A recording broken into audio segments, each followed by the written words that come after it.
Hi అండి, cooking hands ఛానల్కి స్వాగతం. ఇవాళ మనము రాగి జావ చేసుకుందామండి.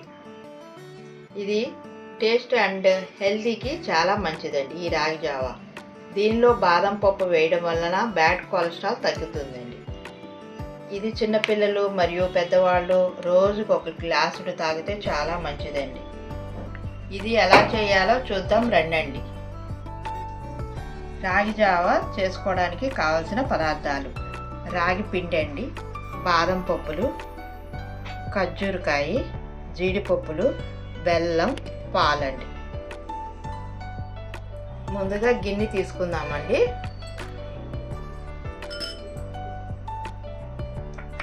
రాగి పిండి వేసుకుందామండి.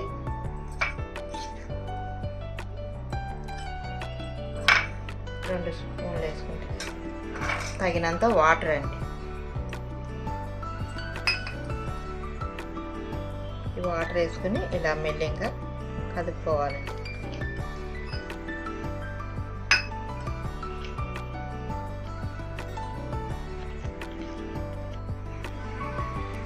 ముందుగా స్టవ్ వెలిగిద్దామండి.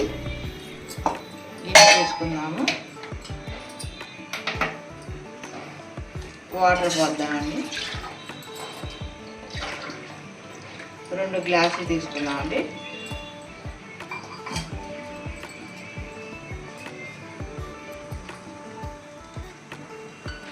వాటర్ హీట్ ఎక్కినాయండి. ఇప్పుడు మనం పిండి కలుపుకున్నాం కదండి. ముందుగా ఆ పిండి ఇలా ఒకసారి అనాలి. అయిన తర్వాత సిమ్లో పెట్టుకుని ఇలా పైనుంచి పోయాలండి. ఉండలు కడతాయండి, అందుకని పైనుంచి కొంచెం పోస్తే సరిపోతుంది.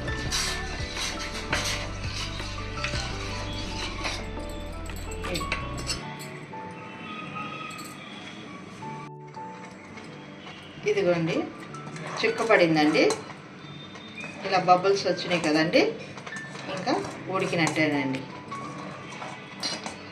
ఇది చల్లారితే గట్టి పడుతుందండి. ఇంకా స్టవ్ ఆపేద్దామండి.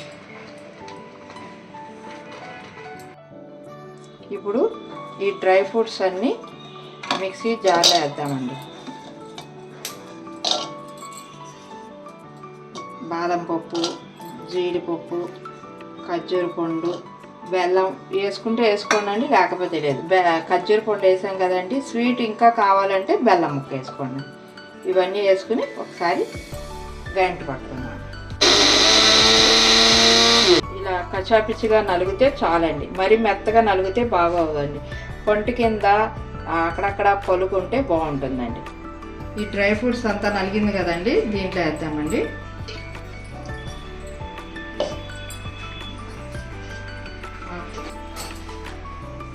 దీంట్లో కాచి చల్లార్చిన పాలు పోద్దామండి.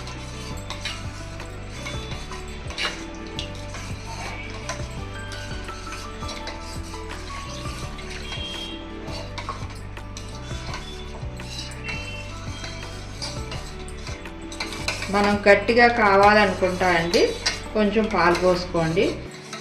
పలచగా తాగుదాము అనుకుంటే కొంచెం ఎక్కువ పాలు పోసుకోండి అండి. అంతేనండి.